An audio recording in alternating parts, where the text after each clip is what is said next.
Hey there, welcome to day 894 of What You Up To Now. Sharon Horne-Ellstrom here, talking about and sharing the journey, the business journey, from offline brick and mortar, real businesses, to online business. Sometimes it's a total transformation and we go 100% online, like I have been doing for the last couple of years. Other times it's just adding an online component to your existing offline business. If you have a restaurant, if you have a salon, if you have an e-commerce business, if you're selling products or services, if you have a manufacturing business, which is my forte, how do you take and add a component of that online? Which during COVID-19, the people that I've worked with that have done that prior to COVID-19 were delighted and excited, because although business for most everybody in some way, shape, or form has changed or stopped entirely, the people that had an online component had ways to still continue to reach and serve and add value to customers that they've created it previously.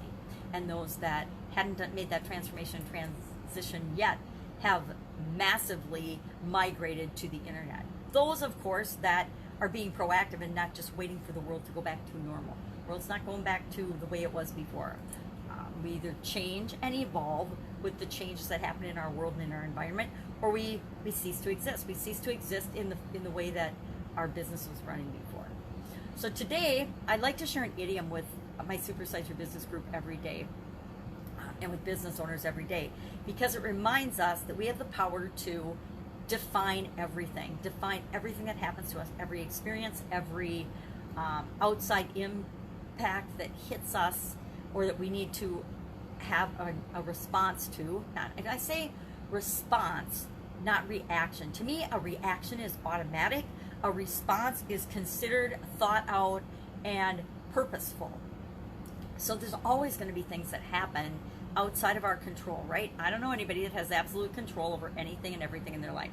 They might have absolute control over, the only absolute control we have over anything is over ourselves and how we react or respond to all of the stuff that happens in our life, all of the experiences that we have. So today's idiom was babe in the woods. And I don't, everybody's been a babe in the woods at something at some time in their life. So I think everyone can relate to this idiom, this story. It's based on a story, a really disturbing story from 1595 in England called The Children in the Woods, when a rich uncle, or not a rich uncle, an uncle was in charge of caring for his niece and nephew, who were very rich. And instead of being in charge of them and taking care of them and loving them, he decided he was going to kill them and take their money, inherit their money. Sounds a lot like Lemony Snicket's A Series of Unfortunate Events to me, but it's a terrible story. But one of the people hired to kill the kids felt sorry for them, so instead of killing them, he went ahead and put them in the woods and left them in the woods. Well, they didn't survive. They perished anyway, and I'm sure the uncle inherited the money, which is really pathetic. But it's just, and it's not even, I don't know if it's a true story, but I would suspect that sometime in the world and in life, this actual story has played out, and probably more than once, probably hundreds and hundreds of times, much to our chagrin and dismay. There's incredible things that happen in the world that I am naive to and inexperienced with, and I will choose to stay naive and inexperienced to them, because I don't want to know about all of the evil and horrible things that other people can come up with. I can't imagine it. I don't get it. I don't understand what drives people to do evil, mean, horrendous things to other human beings or animals or anything else. So I'm outside my level of experience, and I want to keep it that way. I don't want to attract any of that nonsense into my life ever, for me or anyone I love and care about. So it's just a tale that reminds us, and I like the meaning out of it, that hey, when we're experienced and new, don't be a babe in the woods, don't be so naive, and don't underestimate your own ability to figure things out. We always figure it out. We always find a way if we want to find a way. The only time we don't find a way, or we don't figure things out, or we don't end up getting what we want or being successful in any area or aspect of our life, is because on some level we don't want it to happen. Maybe we don't think we're good enough, maybe we don't think we deserve it, maybe it really isn't in our best interest. Have you ever been attracted to someone and they weren't attracted to you back, right? They maybe rejected you, or You weren't the right fit for them. Guess what? There was a reason that person and you aren't together. There's a reason you don't get in business with everyone you meet. There's a reason, and it's usually something we don't see on the surface, we don't understand, we don't feel it, we don't get it, and we feel hurt or rejected when it's really just that situation, that relationship, that business, that whatever isn't in your best interest. It isn't for you.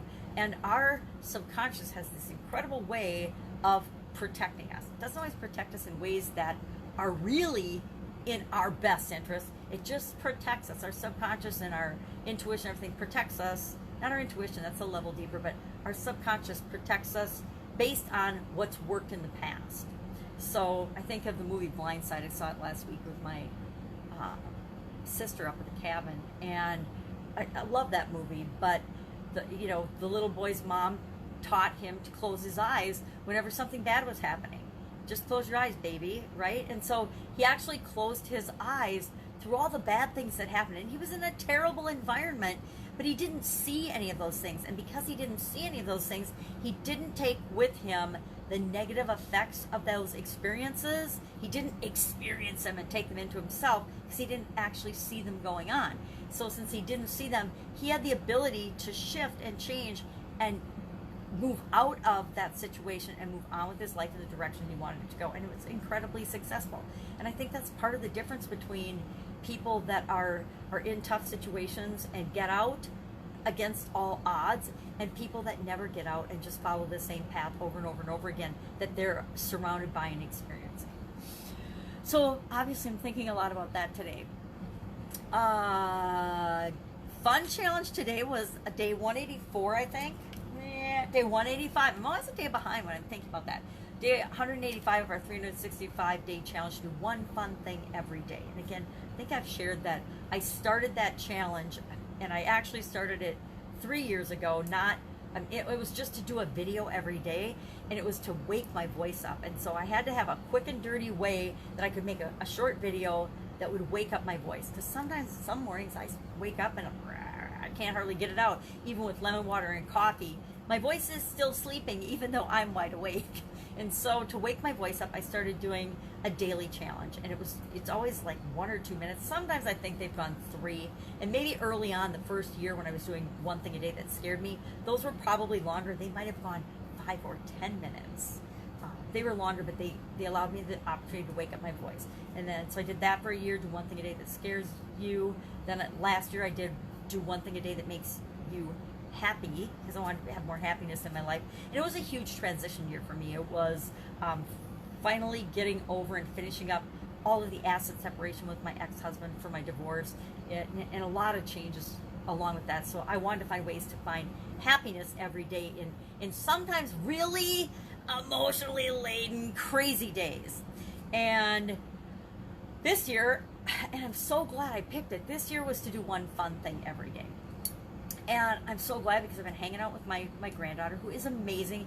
And I was telling one of my coaching students yesterday, if it weren't for my amazing little granddaughter, Etta, I think COVID would have been, and all the separation things would have been a lot more miserable for me and everybody else, because she just brings so much joy and love and light and curiosity and creativity and fun into my life that I'm glad I picked fun. Number 1, to warm my voice up. Number 2, because it gives me one positive way to start my day and look for something fun. Guess what? Do you think I only find one fun thing in my day every day now?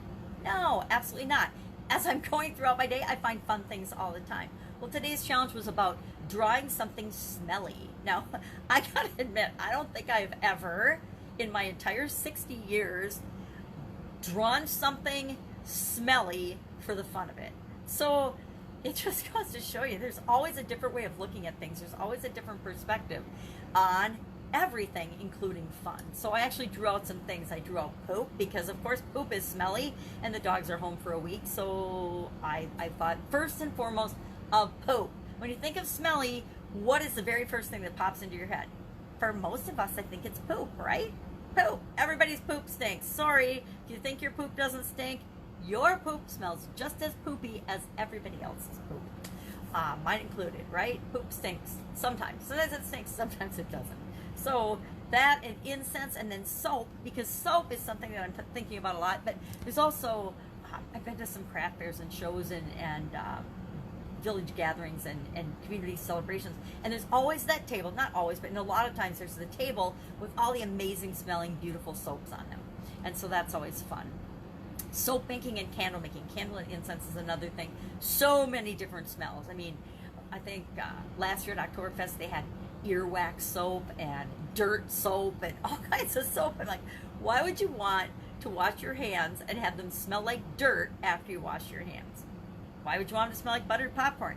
I don't know, but people get a kick out of the different fragrant soap. So I drew some soap, I drew some incense, I drew some poop, and I drew some fireworks, because fireworks, although they are more beautiful than they are smelly, they tend to have a smoky smell with them, and sometimes that smoke has a weird funky smell to it. So those were my choices for fun things, drawing fun things. And they were not very artistic, but I drew them and it was fun. And I started my day off in a positive, fun way. How often do you purposefully start your day and your morning off in a fun, positive way? I have a morning routine. I have for decades now, but a lot of people don't. Most people don't. Most people hop out of bed or get out of bed after they've hit snooze 5 or 6 times for the alarm. Get out of bed, start your day, something happens to tip you over. Maybe you spilled toothbrush on your shirt, maybe you stubbed your toe, whatever, and then you just start to snowball and build all these negative things and negative emotions on top of it, instead of looking for the positive, looking for the good that's in each and every one of our days. Guess what? In every one of our days, mine included, there's bad crap that happens all the time. There's also good, amazing things that happen all the time. I can choose to look at the good things and build on that, or I can choose to let the bad things suck me in like a vacuum cleaner and just build on that, build on all that dirt and negativity. I'm gonna, whenever I consciously can, remember to focus on the positives and the gratitude and things that are working, not on the things that aren't. Get Up and Go Challenge, day 40 today. Doing a 40-day challenge. Was challenged by a group of entrepreneurs to do a personal 40-day challenge. And of course I said yes immediately, because I am all about challenges. I love challenges. And if I'm going to do a challenge, I'm going to bring people along with me. So I launched pretty much immediately, within a couple of days, a 40-day challenge, Get Up and Go challenge. Why did I choose Get Up and Go? Because in the month of April 1st to 30th, and actually to May 1st, I did a 30-day Get Up and Go challenge. A challenge, a free challenge, just to help people know what to do, right? So often we think and we tell ourselves we don't know what to do, and that can kill you, by the way. I actually experienced that. If you tell yourself, I don't know what to do, often enough and long enough, you will create a situation in your life where you absolutely positively have no control and don't know what to do. You're not conscious and don't know what to do. I'm not even going to get into that. I could go on and on about that, and whether you, part of you, big you is still there, little you is just your body is gone. So to help people know what to do, how to handle, how to know what to do, especially in crazy, chaotic times where you feel like you don't have any control and you don't know what to do. And I'm teaching the framework, the soap framework, that can wash up anything. You can wash up and scrub up any situation, and guarantee if you put this framework into your repertoire, your personal toolbox, you always will come out better no matter what happens to you, no matter what situation you find yourself in. So today was day 40, but we're not done yet, because I decided during the challenge, and it was, at least 10 or so days into it, that, and we need 30, I break it up into segments where for 5 days I teach on one area and aspect of our life, physical, mental, emotional, spiritual, relationships, contribution, or financial, one of those main areas of our life, through a 5-day cycle. And it was like day 10, or it wasn't probably day 10, but it was after enough days that there weren't 35 days left in the challenge. So we're adding an extra day or so onto the challenge. Guess what? It's a free challenge. I can add as many days as I want and to get the information out to people. So we're adding another day or two for questions and answers. And I thought about it, I think just yesterday or the day before, about adding a whole week of Q&A. And just for a whole week, number one, it kind of buys me time before I decide what I want to launch into next. From a contribution standpoint, what can I do and offer people for free that will add value to their life? It gives me a week to think about that, and what do I really want to do next for my free offerings and for offering people value that they can really move forward in their life. what do I want to do next? And it also is a really good service. A lady did this in her challenge last week, and she did a challenge and taught us how to do something. And then instead of adding more to it, people were allowed, they could join the challenge, they could catch up. And she just did feedback through the exercises she had us do, through the things she had us create. And that was really, really valuable. And so I think we could do 5 days of people going through their soap model for an area of their life, and we could help and critique and walk them through that. I think that would be fun. I think it'd be really valuable. I mean, I share my examples, but I've been doing this, handling challenges, especially for the last 10 years. 10 years ago, I died. I had a sudden cardiac arrest, which is, I will say, dying is the biggest challenge that we face. I've had chronic pain. I've had lots of challenges in my life. Physical challenges, emotional challenges, spiritual challenges, relationship challenges. Every area of my life, I've definitely been challenged and tested in, and had to apply the SOAP framework to move myself ahead, to make sure I was better off after that challenge than when I went into that challenge.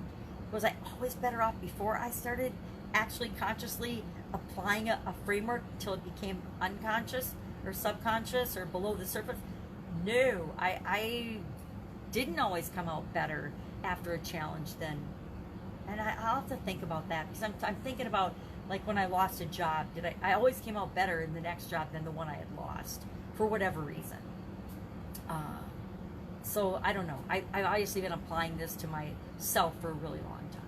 So what do I want to do next with that? So today was day 40, but we're not done yet. Today is, however, my last day of committing to no sugar. I've had no sugar for, it'll be 40 days by the end of today now. And my granddaughter has been tempting me. I mean, she's shown up with muffins and pancakes and cookies and brownies. And she hasn't had cupcakes or cake so far, but otherwise, caramels. She hasn't brought caramels either, but a plethora of things that have tempted me, but I've been able to use my willpower and say no to each and every day, because I made a commitment to myself at the beginning of the challenge. I wasn't going to eat any sugar. I want to see if there's something that's tweaking my metabolism over the last few months. And I need to grab my blood pressure cup and check my blood pressure too, because at the end of last year I did a 90-day lower my blood pressure challenge, and I did a really good job lowering my blood pressure, but I have not been checking it and making sure that it's still down, because otherwise when I go to the cardiologist next, he's going to try to make me go on high blood pressure medicine, and I absolutely positively do not want to do that. I kind of refuse, but I especially don't want to do that. I do not personally handle pharmaceutical products very well. I have one pharmaceutical for my ICD, my internal cardiac device. It's a beta blocker that I supposedly have to take my whole life.